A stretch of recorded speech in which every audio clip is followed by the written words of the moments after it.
This is the completely redesigned Mercedes C-Class, specifically the C300 Sport version. 2008 C-Class has made me interested in Mercedes-Benz again. We're driving the C-Class in its natural habitat. Not Beverly Hills, Glendale, California. If you live in Glendale, Mercedes is the car to buy. And to prove the point, we'll make note of all the Mercedes that we see today, just to show you that the C-Class has to make a good impression in Glendale. Hey, look, Mercedes. Mercedes, Mercedes. People buy Mercedes-Benzes for the wrong reasons. They're not buying these cars for the build quality, the integrity, the fact that it feels like I'm driving a bank vault down the road. No, they're buying it because of the three-pointed star in the hood.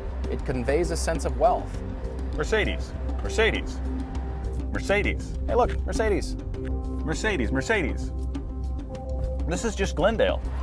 It's got 228 horsepower. Doesn't sound like very much. The surprise here is just how much power the car seems to have.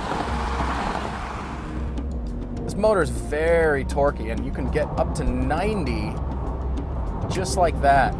I actually like the engine and throttle response in the C300 better than I do the 328 BMW.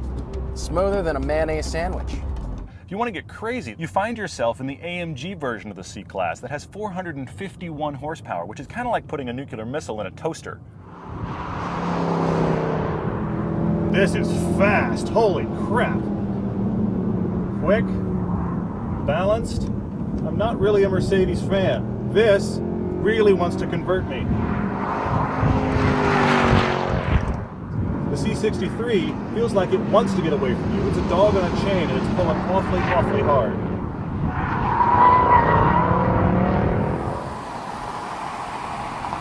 At 85 miles an hour, this car is quiet. I'm amazed. The interior is the place where I find myself disappointed. I can't hear a thing. I can hear myself think. But not all of the controls are in the right place. I can't count the number of times that I have instinctively pushed the cruise control stalk to try to hit the turn signal. If you've had a busy workday, you've got a lot on your mind, this is the place to come. This is your own personal cocoon.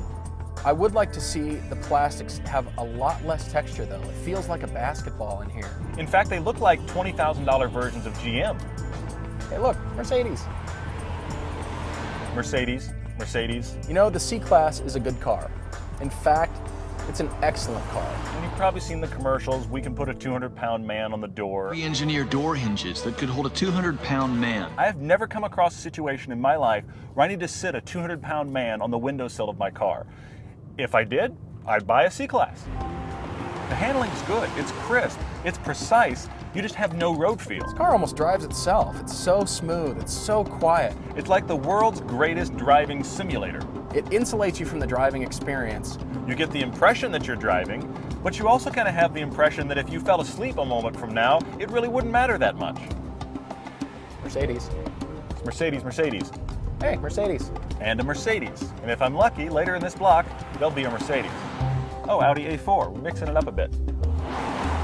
The thing is, I like the C-Class for all the reasons that I don't usually like cars. This fails where the 3 Series always shines, and that is that enthusiast road feel. This has none of that. But if you're looking for a car that's going to disconnect you from your scary environment, or hey look, Mercedes. The reason I would buy this car is for the racing history, the heritage, the build quality, the engineering, the fact that it insulates me from the road. I like that sometimes. I really like Mercedes, and I like the C-Class a lot. So I want a car to be involving, and this doesn't really care if I'm here or not.